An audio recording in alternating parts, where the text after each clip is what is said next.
Good morning बच्चों। Please sit down. सब लोग कैसे हैं? आज सेहत के लिए समय नहीं निकाला तो कल सेहत के लिए पैसा निकालना पड़ेगा। स्वस्थ रहना महंगा नहीं है, बीमार होने के बाद इलाज महंगा है। आपकी जिम्मेदारी कभी खत्म नहीं होगी, इसलिए स्वस्थ रहने के लिए आपको समय निकालना होगा। अगर समय आज नहीं निकाला तो जेब से पैसा निकालना पड़ेगा, और वो पैसा निकालना ही बहुत महंगा है, बहुत महंगा है। करा रहे हैं और 20 जनवरी को परीक्षा है और अनुच्छेद हम 19 पढ़ा चुके हैं और 20वां अनुच्छेद है। लेकिन जवाहर नवोदय विद्यालय में प्रवेश लेने के लिए सरकार अनुच्छेदों को पेपर में देती है। क्यों देती है? इन अनुच्छेदों के माध्यम से सरकार चाहती है कि बच्चे मानसिक रूप से स्वस्थ हों और सवालों को, अनुच्छेदों को पढ़ के अच्छी अच्छी बात समझ सकें और उसके निष्कर्ष पर पहुंच सकें और लॉजिक लगा सकें, समझ और सूझ विकसित हो सके। इसीलिए इन अनुच्छेदों को दिया जाता है कि एक अनुच्छेद पढ़ने के बाद बच्चे उसमें से कुछ सार्थकपूर्ण निष्कर्ष निकाल सकें कि ये अनुच्छेद बोल क्या रहा है और हमको क्या करना है। IAS PCS जो अधिकारी होते हैं वो एक बड़ी बात को सुनते हैं और कम बातों में ही रिजल्ट दे देते हैं। इसीलिए तुम्हें समझ और सूझ बूझ विकसित करनी है अनुच्छेदों के माध्यम से। विद्यालय प्रवेश परीक्षा विषय भाषा हिंदी अनुच्छेद 20 MD एकेडमी मैस्टर हमारे चैनल का नाम है। 94 12 61 78 56 और 97 197 61 808 ये हमारे कॉन्टैक्ट नंबर और व्हाट्सएप नंबर है। तो देखिए अनुच्छेद हमारा 20वां है। अब देखिए, यदि कोई राष्ट्र महान तथा शक्तिशाली बनना चाहे तो उसके नागरिकों के लिए स्वस्थ, चतुर और वीर होना अनिवार्य है। अगर कोई राष्ट्र शक्तिशाली बनना चाहता है और महान बनना चाहता है तो उस राष्ट्र के नागरिकों को स्वस्थ रहना पड़ेगा और चालाक भी रहना पड़ेगा और वीर यानी कि स्वस्थ शरीर में स्वस्थ दिमाग होता है। स्वस्थ शरीर में स्वस्थ दिमाग होता है। इसीलिए पहला सुख निरोगी काया, दूजा सुख पास हो माया, तीजा सुख पत्नी हो पतिव्रता, चौथा सुख पुत्र हो ज्ञाकारी, पांचवा सुख पास हो बंगला और गाड़ी, छठा सुख टूरिस्ट की तैयारी, सातवां सुख देश विदेश की तैयारी, आठवां सुख गंगा धाम मुक्त की तैयारी। इसीलिए स्वास्थ्य के पीछे बहुत बड़ा रहस्य है। स्वस्थ, चतुर तथा वीर होना अनिवार्य है, तभी वो अपने राष्ट्र को महान और शक्तिशाली बना सकते हैं।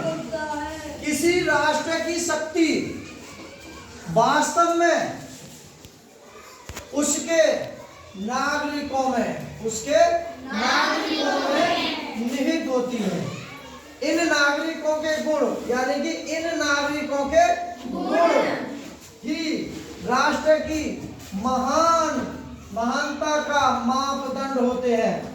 यानी कि नागरिकों के अगर अच्छे गुण हैं, गुण का मतलब है क्वालिटी है, स्वस्थ है, अच्छा है, चरित्र अच्छा है, स्वस्थ अच्छा है और बहादुर है, तो वो राष्ट्र का महानतम मापदंडों में से एक है। कुछ लोग मानते हैं कि धन से ही राष्ट्र शक्तिशाली बनते हैं। इससे कुछ लोग मानते हैं धन से राष्ट्र शक्तिशाली बनते हैं, परंतु धन तो विभिन्न प्राकृतिक साधनों के रूप में भूमि क्या है? हमारी प्राकृतिक साधन है। भूमि के नीचे गड़ा रहता है, भूमि के नीचे गड़ा रहता है। प्राकृतिक संसाधनों में भूमि, वायु, जल ये प्राकृतिक संसाधन है हमारे। और इनमें हमारा धन गड़ा हुआ है। यदि राष्ट्र के पास चतुर नागरिक ना हो तो उस धन को धरती के नीचे से कौन निकालेगा? धरती के नीचे से कौन निकालेगा? इसी कारण कहा गया है कि केवल धन से कभी न बनता, धन से कभी न बनता राष्ट्र कोई महान, राष्ट्र कोई महान धन से नहीं बनता। चतुर व साहसी नागरिक ही, चतुर व साहसी नागरिक ही होते हैं जो इसकी शान है, शान बान। हमारे देश के वो जो है चतुर और साहसी नागरिक होंगे, क्योंकि प्राकृतिक जो साधन है हमारा भूमि है, तो भूमि के नीचे बहुत बड़ा धन है, वो साहसी नागरिक ही होते हैं। और हमारा प्राकृतिक संसाधन क्या है? भूमि, जल, वायु, प्राकृतिक संसाधन में है। कहते हैं मेरे देश की धरती सोना, उगले उगले हीरे मोती, मेरे देश की धरती। एक बाप के दो बेटे, एक बाप के दो बेटे थे, उनमें से एक तो मूर्ख था और एक चतुर और चालाक और स्वस्थ था। उन्होंने कहा कि भाई जा खेत पे धन है उसे निकाल ला। वो गया खेत पे, घूम घाम के आ गया मूर्ख। कि पापा वहाँ तो तुम पागल हो गए, वहाँ तो कोई धन नहीं है। चतुर और चालाक और स्वस्थ आदमी फिर गया बच्चा, उसने कहा कपास की खेती बो दी। 6 महीने बाद कपास को लाया तो वो सफ़ेद सोना ले आया। उसने कहा पापा लो सोना, तो बोलने कि कैसा सोना है? सफ़ेद सोना। कपास को सफ़ेद सोना कहते हैं, बांस को हरा सोना कहते हैं, अफीम को काला सोना कहते हैं। तो उसने पापा ने कहा था कि सोना निकाल लाओ खेत में से। मूर्ख तो कहने लगा कोई सोना नहीं है। और स्वस्थ और चतुर चालाक जो था, पढ़ा लिखा, उसने कपास बोई और उसने उसी को कहा कि हमारी जमीन किससे पैदा हुई है? कपास, और यही हमारा सोना है, यही हमारा धन है, यही हमारा आभूषण है, यही हमारा सब कुछ है। तो इसीलिए कहते हैं मेरे देश की धरती सोना, उगले उगले हीरे मोती, मेरे देश की धरती। तो देखिए बहुत अच्छा अनुच्छेद है। अब पहला क्वेश्चन, यदि पहला क्वेश्चन है कोई राष्ट्र महान कौन बन सकता है? राष्ट्र महान कौन बन सकता है?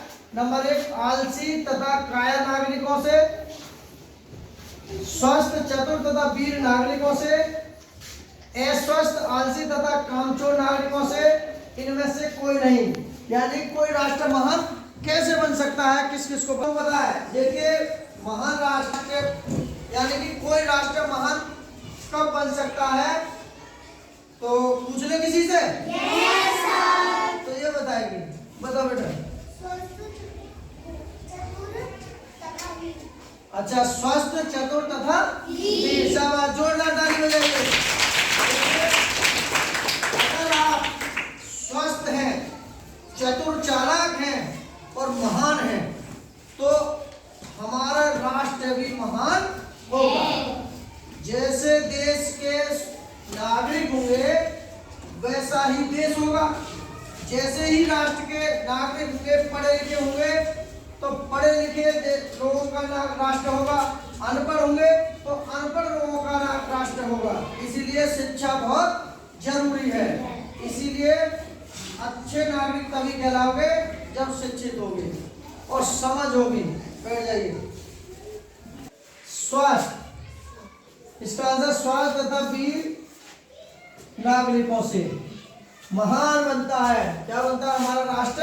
महान। तो ए से आलसी तथा कायर नागरिक होंगे तो बेकार बन जाएगा राष्ट्र, और अस्वस्थ आलसी तथा कामचोर होंगे तब भी हमारा राष्ट्र खराब बन जाएगा। अस्वस्थ का मतलब बीमार हो जाएंगे, और इनमें से कोई नहीं। तो हमारा राइट आंसर है बी।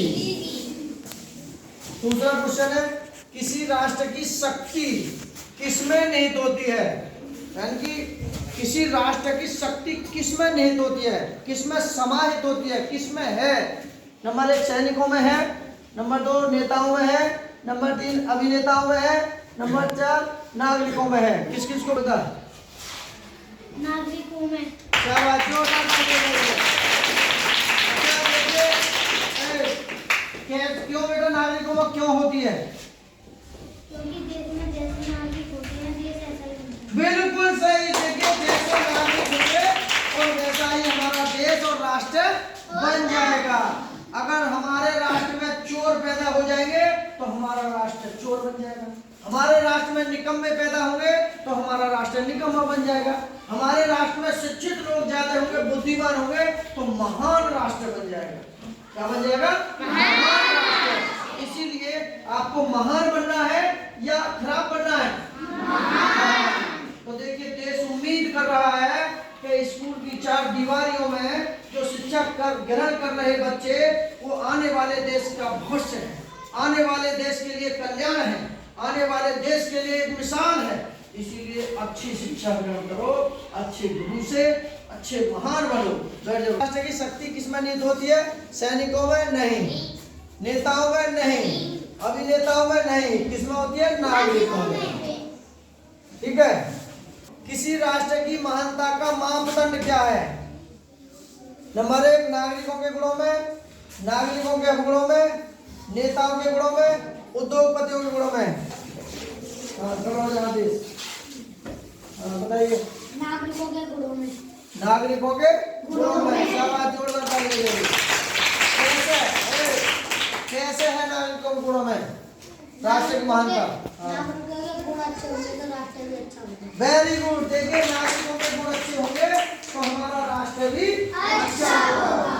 ठीक है, बहुत अच्छे जवाब दे रहे हैं। नागरिकों के गुणों में, नागरिकों के गुणों में है ही नहीं, उद्योगपतियों के गुणों में नहीं और नेताओं के गुणों में भी नहीं।